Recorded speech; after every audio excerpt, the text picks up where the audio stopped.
friends, it's Carly and I'm back again with another review. So we are on the last two figures in our Strong Guy Deadpool BAF series, and today we'll be looking at the second Deadpool, which I'm very excited about.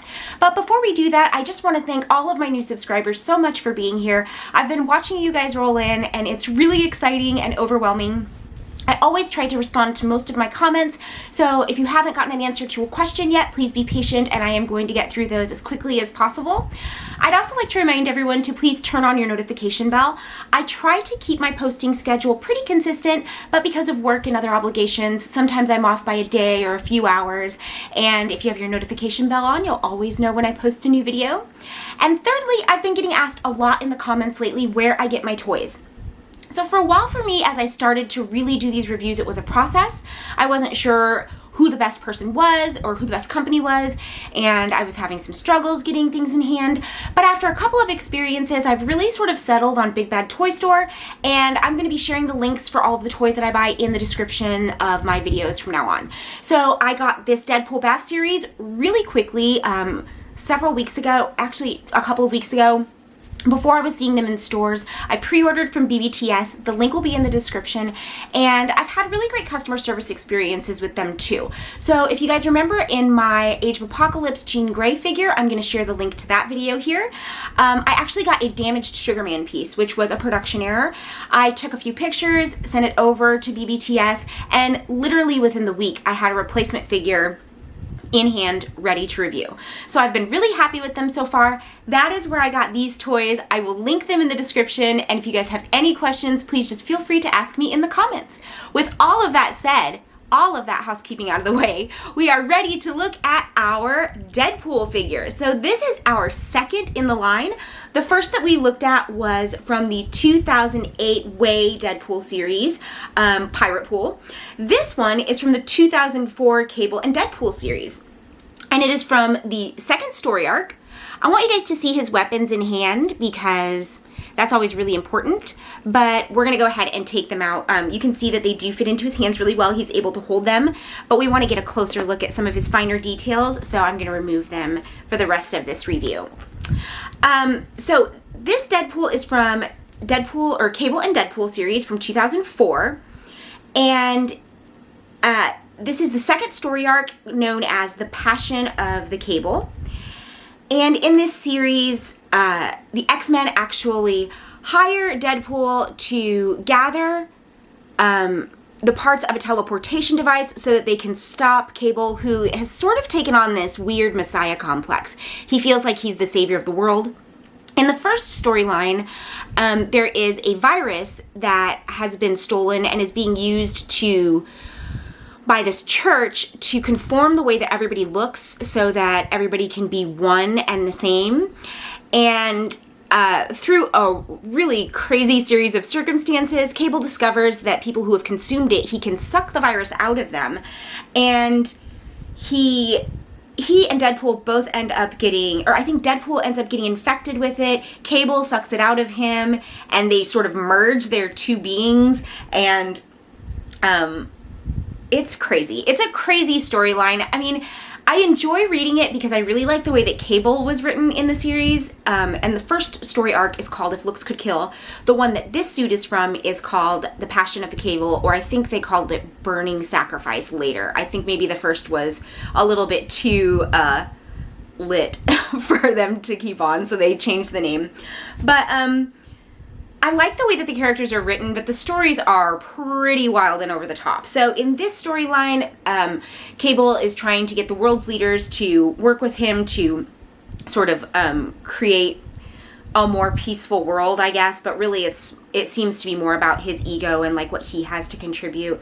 And so they have to stop him, and that is the reason that Deadpool dons the blue and yellow suit. Kind of a convoluted explanation, but I recommend that you read it. It's available again in Marvel Unlimited app, which I'm just like getting such a kick out of because I'm actually getting my hands on all of these great comics. So check it out. I'm gonna keep reading it. I'll let you guys know how it plays out if you're interested. But this is really, after Pirate Pool, this is a much more traditional looking Deadpool despite his coloring. So he's blue and yellow because of his X suit. This is a really great figure though. He is really what I expect to see from a Deadpool. In our pirate pool, we had a good looking figure that was all winks and chuckles, but because of his costume was not as articulate as Deadpool needs to be. So not only because of his healing factor, we can see Deadpool doing things with his body that most heroes don't do. He can break his bones, he can turn his head all the way around, he can do all kinds of crazy stuff and heal, but also because he is a fighter. So he has all kinds of experience that allow him to be very flexible and physical, and this figure seems to be a great representation of that. So without further ado, I want to get right into his articulate points. I actually really like the way he looks in this suit too. I'm just gonna say that I think that this is such a cool look for him. But really we're talking about the features of a Deadpool. So we'll just move on beyond his X-Men connection here and look at the features of the figure himself. So I'm gonna go ahead and remove his katana just because I think they might hinder the range of motion in his neck a little bit. I just wanna make sure there's no obstruction there. Actually, they're pretty set far back, so I don't think they will. Oh, I just popped his head off. So they actually don't hinder the range of motion of his head. But we'll just take those out anyway. You can see, again, these katana are ending up being really flimsy. I can see the light through them, but they look good. They're sculpted nicely, and they have the blue and yellow color scheme on them to match his suit. So we can see the sheaths are brown, matching his utility belts. There's some detail worked into them, some cables and cords, but they're pretty standard. He's got his X-Men harness, which also has his Deadpool emblem here, which I really like. I like that it ties in. So, I mean, because quite frankly, without that, there's the potential for him to maybe be confused with a Spy Master or something like that. So I like that they included his emblem, which is in the books as well. So when we're looking at his points of articulation, I expect a lot. Like I said, he's a fighter, he can do all kinds of crazy things, and we really do get pretty good movement. We did just see me accidentally pop the head off, but as you can see, he does get a really good look up, a really good look down, and he has a nice range of motion in the neck. I did get a slight paint defect, just a little splooch of yellow there, which is bound to happen, and on this figure will be very easy to fix. So I'm not upset about that at all. I mean, they can't be perfect when they're mass produced at this level. So if that's the defect that I have, I'm okay with it. I can fix it.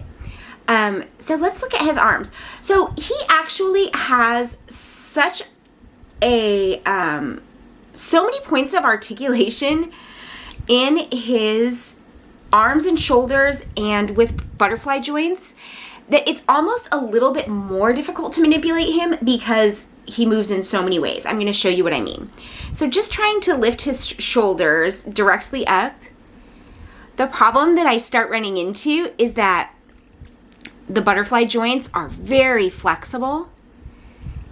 I say problem. This is not a problem. I'm so happy about how articulate this figure is, but it does make it a little bit tough when you're trying to just lift his arms straight up and his butterfly joints are moving too. I wouldn't call them loose, but they are very flexible. So he has the full range of motion in the shoulder here. He's got a full range of motion in the bicep, which you guys know I want to see. He has double jointed elbows, and he's a nice mid-frame character.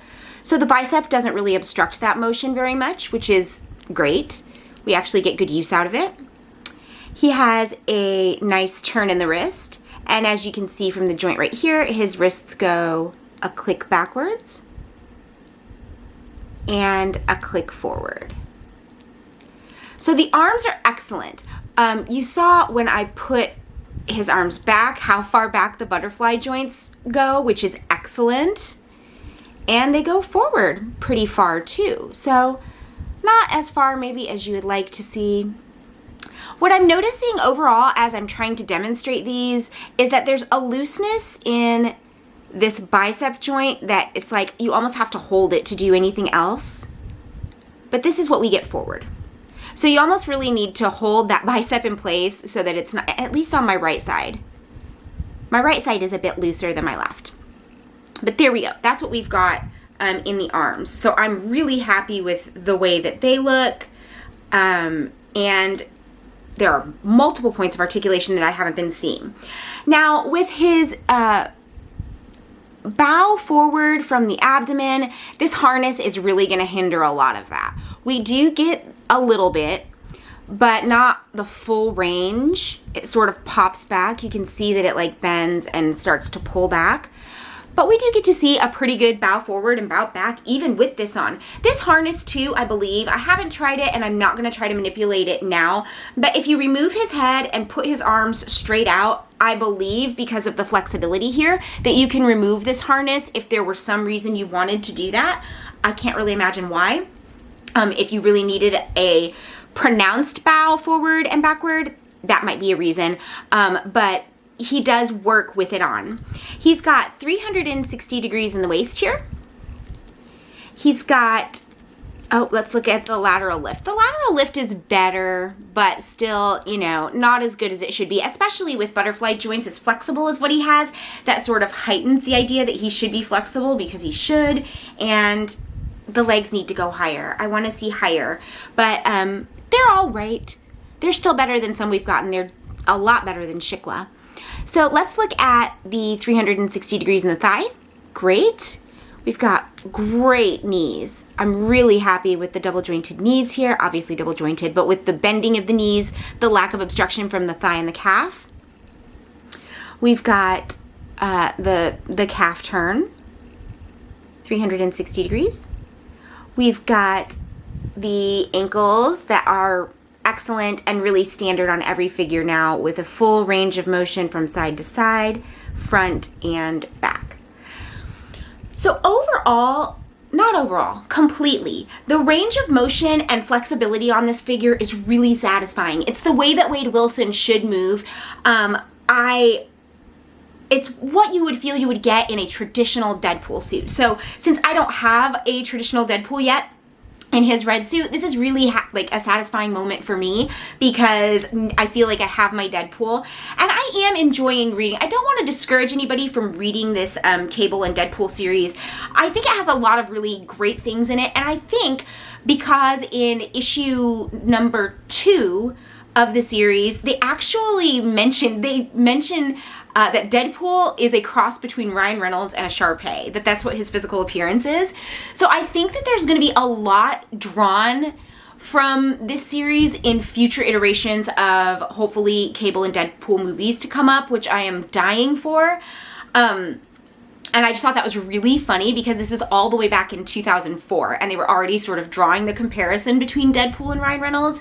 So I think there could be a lot of really great source material in these books that's worthwhile getting to know a little bit better. And the figure really perfectly captures what you would expect Deadpool to look like in this story, in this scenario. So the figure itself is perfect. I have a little bit of looseness that makes him kind of difficult to manipulate, but better to have more flexibility than not enough with a Deadpool, in my opinion. So I'm really, really happy with the way this figure turned out. His accessories are great. You saw him holding his guns in the beginning. He has this, like, I don't know, rifle, I guess. And he's got this pistol. And then I showed you katana. Again, I can see the light through them, but the sculpt is all right, and it's got the color scheme. So really, I'll probably always keep those sheathed, and that makes it not that big a deal at all that they aren't a little bit more sturdy. I would like to see sturdier, but I'm not too mad about that, and we're really used to it. I noticed that he also has the same facial expression as Pirate Pool, and there's something awesome about that. Okay, so I really liked it on Pirate Pool. I really felt like, let's get focus here. I really felt like he was giving us a wink because of that storyline and that character. But when every Deadpool has this facial expression, I feel like maybe it loses a little something in translation. I don't know. Maybe I'm overthinking it. I was happy to see it with Pirate Pool. So there should be no reason that I'm not happy to see it with X-Men Deadpool, but it kind of made me feel like, like maybe they didn't try as hard on the facial sculpt. I don't know. Let me know what you guys think about that. But from top to bottom, this is a really excellent figure. When you're doing yellow detail over blue, there's bound to be some imperfections in the paintwork, and I only got this one little splotch on top that will be very easy to fix. So I'm happy with the finish on him. The sculpt is great. I love this flexible body, this mid-sized frame, and he's gonna look great on my shelf. I can't wait to have him with the rest of my figures. So that is the second Deadpool in the Deadpool Strong Guy Bath series. We have one more figure left. I believe it's Marvel's Maverick, and I really am excited to have saved him for last because he looks pretty exciting. So thank you guys all for being here. Remember, the link to buy these figures will be in the description. And I will be back in a couple days with another video. If you have any requests for future series or figures you'd like me to do, please put those in the comments and I will do what you guys asked me to. Thank you so much for watching and have a great day. Bye, friends.